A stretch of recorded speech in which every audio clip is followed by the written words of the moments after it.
সকল নবী মাসুম।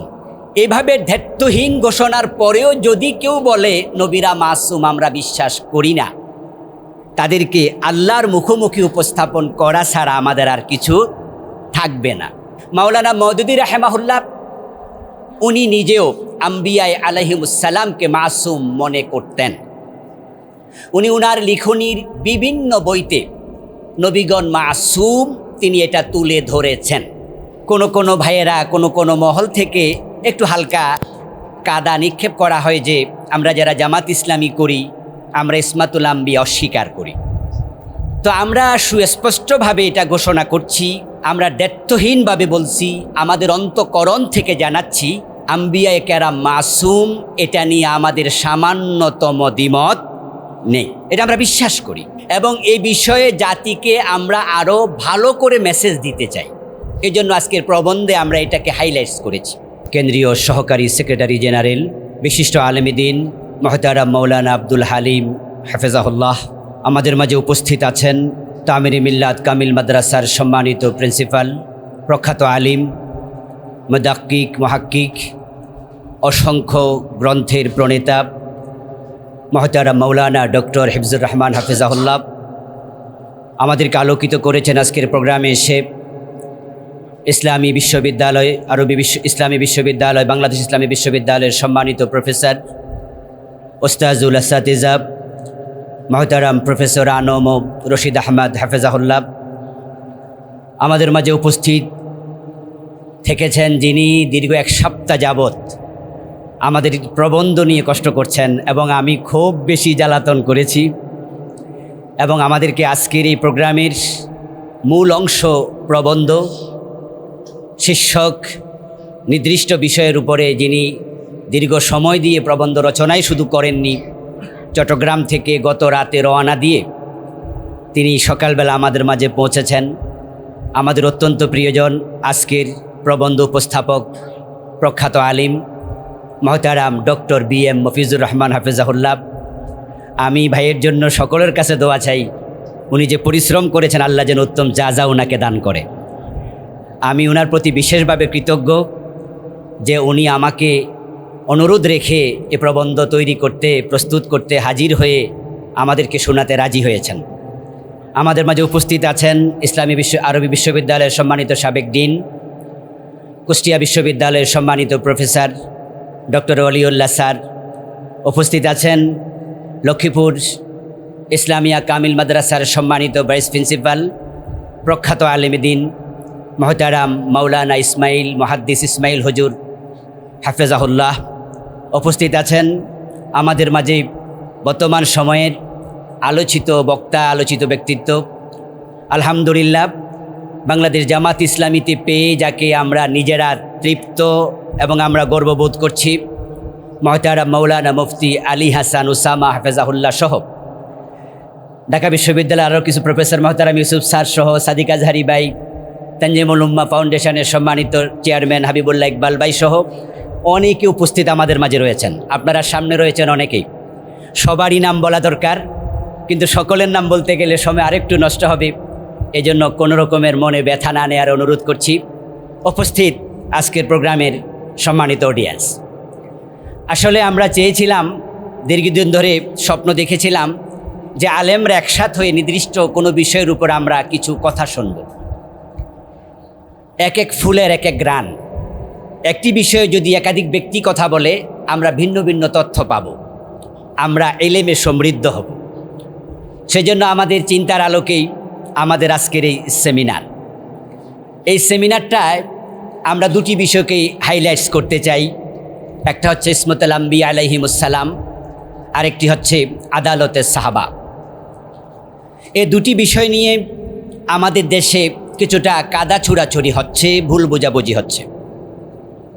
আমি ব্যক্তিগতভাবে যেটা অনুভব করি, নবীদের ইসমাত নিয়ে আহলে সুন্নাত ওয়াল জামাতের অন্তর্ভুক্ত কোনো ব্যক্তি দ্বিমত করে না, এ বিষয়ে আমাদেরও কোনো দ্বিমত নেই। এরপরেও আম্বিয়া আলাইহিমুসসালাম মাসুম, আল্লাহ নিজে উনাদেরকে গুনাহ থেকে হেফাজতে রেখেছেন। আকায়েদের কিতাবগুলোতে ইসমাতুল আম্বিয়া আলাদা বহস রয়েছে, এটা আমরা ছাত্রজীবন থেকে পড়েছি এবং আমরা আকায়েদুন নাসাফি, যেটা ফাজিল ক্লাসে আলিয়া মাদ্রাসায় পড়ানো হয়, কওমি মাদ্রাসায় পড়ানো হয়, ওইটার ইসমাতের অংশ আমরা সেই ফাজিলে ছাত্রজীবন থেকে জেনেছি এবং এটা আমরা বিশ্বাস করি আল আম্বিয়াউ মাসুমুন। তাদের এই শারারাত থেকে, অপপ্রচার থেকে আমরা আল্লাহর কাছে ফানা চাই। আমরা ইনশাআল্লাহ আজকের এই প্রোগ্রামের মাধ্যমে আমাদের এই বিশ্বাসকে আমরা আরও দৃঢ়ভাবে উপস্থাপন করব ইনশাআল্লাহ। ওনার খেলাফত মুলকিয়ত বইয়ের 295 নং পৃষ্ঠায় আল্লামা মওদুদী রাহেমাহুল্লাহ লিখেছেন, কেবল নবী রাসূলরাই নিষ্পাপ নিষ্কলুষ। এর সেই সুস্পষ্ট শব্দ আর কিভাবে হয়? রাসাইল মাসাইল বইয়ের প্রথম খণ্ডের 289 নং পৃষ্ঠায় তিনি লিখেছেন, আম্বিয়ায়ে কেরাম ছাড়া আমি আর কাউকে নিষ্পাপ মনে করি না। রাসাইল মাসাইল বইয়ের দ্বিতীয় খণ্ডের 331 নম্বর পৃষ্ঠায় তিনি লিখেছেন, আমি আম্বিয়া আলাইহিমুসসালাম ছাড়া কাউকে মাসুম মনে করি না। তাহলে মাওলানা মওদুদী রাহেমাহুল্লাহকে যদি কেউ বলে যে উনি নবীদেরকে মাসুম মানেন না, উনার এই লেখা, উনার এই ঘোষণার নিঃসন্দেহে এটা উল্টা। এক্ষেত্রে উনি দারুণ মাজলুম মানুষ। তো আমরা উনাকে ভালোবাসি, আমরা উনাকে বিভিন্ন পয়েন্টে অনুসরণ করি, কিন্তু তিনি যেহেতু মাজলুম এ প্রসঙ্গে আমরা নিঃসন্দেহে একজন মাজলুমের পক্ষ নিয়ে কথা বলবো। আল্লামা মওদুদী রাহেমাহুল্লাহ এবং আমরা যারা আজকে ওখানে উপস্থিত, আমরা প্রত্যেকেই আম্বিয়া আলাইহিমুসসালামকে মাসুম মনে করি।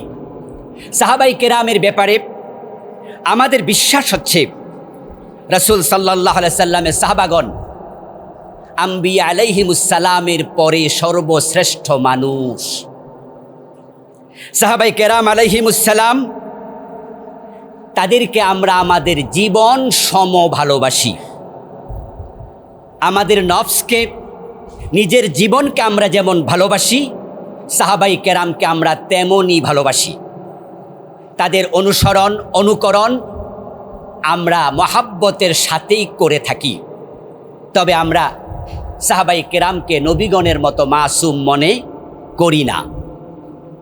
তাদের কারো ব্যক্তিগত কোনো কথা অথবা কাজ যদি কোরআন এবং সুন্নাহর সাথে তাআরুজ তৈরি করে, আমরা সেই ক্ষেত্রে কোরআন এবং সুন্নাহকে প্রাধান্য দিয়ে থাকি। যেমন আবু যর গিফারি রাদিয়াল্লাহু তাআলা আনহু সম্পদ সঞ্চয় করাকে তিনি হারাম বলতেন। এক্ষেত্রে আমরা সম্পদ সঞ্চয় করাকে জায়েজ বলি। 1 বছর সম্পদ না থাকলে তো জাকাত ফরজ হয় না, তাহলে সম্পদ সঞ্চয় করার অনুমতি ইসলামে আছে। এভাবে কোনো সাহাবীর কথা এবং কর্ম যদি কখনো কোনো জায়গায় সুন্নাহর সাথে তাআরুজ করে, তখন কোরআন সুন্নাহকে আমরা প্রাধান্য দেই। আর যখন তাআরুজ করে না, তখন সাহাবাই কেরামের আকওয়াল এবং আমালকে আমরা শরীয়তের দলিল মনে করি। তাদের নিন্দা করা, তাদের হেয় করে সমালোচনা করাকে আমরা হারাম মনে করি। কিন্তু দুঃখজনকভাবে আমাদেরকে সাহাবা বিদ্বেষী বলা হচ্ছে। যদিও আমরা কাউকে কষ্ট দিতে আজকের আয়োজন করিনি, কাউকে কাউন্টার দিতে আমরা আয়োজন করিনি, আমরা এটা চাইও না। কিন্তু কেউ যখন কারো গায়ে কাদা নিক্ষেপ করে, সে যদি উল্টা কাদা নিক্ষেপ নাও করে, কমপক্ষে গায়ের কাদাটুকু সরানোর অধিকার তো তার আছে। তা আমাদের গায়ে যে কাদাটা নিক্ষেপ করা হয়, আমরা সাহাবীদের বিদ্বেষ করি, আমরা দৃঢ়ভাবে এটাকে প্রত্যাখ্যান করি। বরং সাহাবাই কেরামকে আমরা অন্তঃকরণ থেকে ভালোবাসি নিজের জীবনের মতোই। ইনশাআল্লাহ আজকের প্রবন্ধ থেকে, আলোচকদের আলোচনা থেকে আমরা এই বিষয়গুলো আরও সুস্পষ্ট হব। সাহাবাদের আদালতকে আমরা স্বীকার করি। ইবনুস সালাহ রাহিমাহুল্লাহর বক্তব্য, আস-সাহাবাতু কুল্লুহুম উদুল। আল্লাহ নবী সকল সাহাবী আদেল ছিলেন, এটা আমরা বিশ্বাস করি। সম্মানিত উপস্থিতি, আমি উদ্বোধনী বক্তব্যে আপনাদের কাছে বিনয়ী অনুরোধ করতে চাই।